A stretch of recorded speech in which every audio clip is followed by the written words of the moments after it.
Grabe naman talaga si Snow White ang usapan magra-run at mag-walk pero yung kuya niya yung nag-run buhat-buhat siya.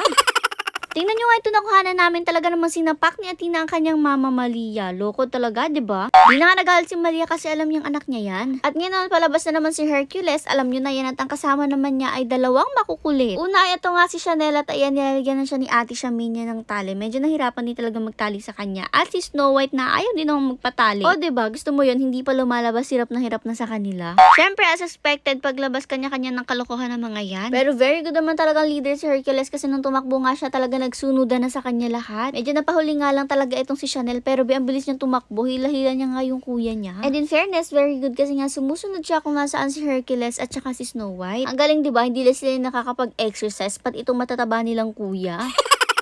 Maya-maya pa dumiretso na nga sila dito sa damuhan at syala, ang galing ni Chanel, tumatalon siya dun sa may kanal, diba? Habang si Snow White naman for the buhat na ng kanyang kuya kasi nahihirapan na nga sa kanya. Kaya naman talaga kahit mabigat no choice ang kuya niya kundi buhatin siya kahit nga dito para makatawid dito sa damuhan na to kasi nga may kanal at hindi siya tumatalon dun, mahuhulog lang siya. Kanya-kanya na naman silang amoy-amuyan talaga dito sa damuhan na to. Ito si Snow White naman kung saan pumupunta. Ito ang damuhan na to para nagiging playground na talaga nila kasi dito sila dumidiretso pagdating dito sa may dulo. Kasi syempre, wala naman sila ibang mapupuntahan bukod nga dito. Eto si Snow White at si Hercules nga, palagi naman sila magkasama at palagi magkadikit. Ewan ko ba, baka dahil chinichicks nitong si Hercules si Snow White. Habang si Chanel naman na yan palagi nakahiwalay at dito nga hindi ko alam nung una kung ano yung tinitingnan niya. Dito ko na nga lang sa video na gets, yun pala tinitingnan niya yung isang kambing at actually kamukha niya nga yung kambing na yun. Tingnan nyo. O diba, parang kambal. Snow White naman, feel ko magiging kulay green na kasi talagang kinain niya na lahat ng damo makita niya dito. Andito nga rin yung tatlong doggies, pinanunood tayo. Siguro nga inaabangan tayong umuwi at sasabay sa atin pag uwi para nga makakain na rin sila. Tingnan nyo nga, tinihintay pa ni Chanel at ni Hercules itong si Snow White kasi nga busy pa siya pangain ng damo. At habang nag-aantay nga, syempre nangain na rin itong si Chanel. O diba, dalawa pa sila nagmerienda. Tingnan nyo nga dito at napasala pa yung paa ni Snow White. Hindi niya kasi alam na meron niyang kanal doon. Tapos pagtalon ni Hercules, sumala din siya kasi napahila ng kuya niya. Lagi talagang may nagsisirkus dito sa may kanal na to. Ang galing, diba?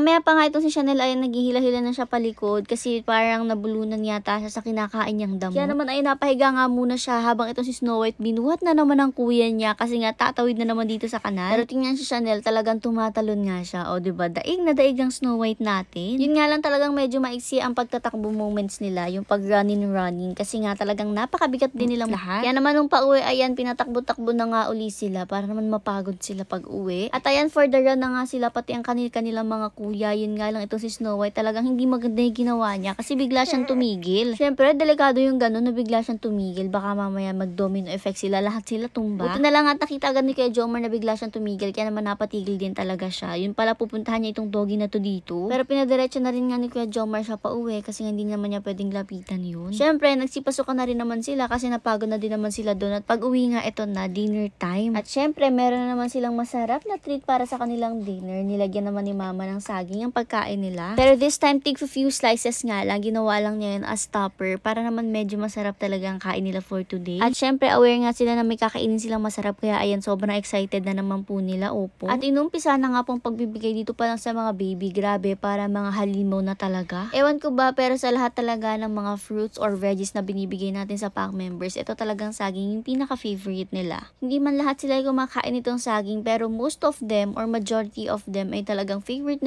at tuwang-tuwa kapag saging yung binibigay. At kapag nga ganito na ginagawa siyang topper, oo nga inuuna nilang kainin yung saging na nasa ibabaw, pero syempre kinakain din naman nila yung dog food. Tingnan nyo nga itong pagkain ni Rex at ni Rocky, talagang natapon at for the limot naman si Ate Shamin kasi nga sobrang takaw nila, talagang sinunggaban agad. At habang namimigay nga ng food, nakita ni Mother etong ilalim ni Olaf. O diba, ang dami ng dugo, nireregla din ng Olaf natin. Parang heat season ngayon na, ang dami nag-i-hit sa ating pack members. Anyways, yun lang muna for today.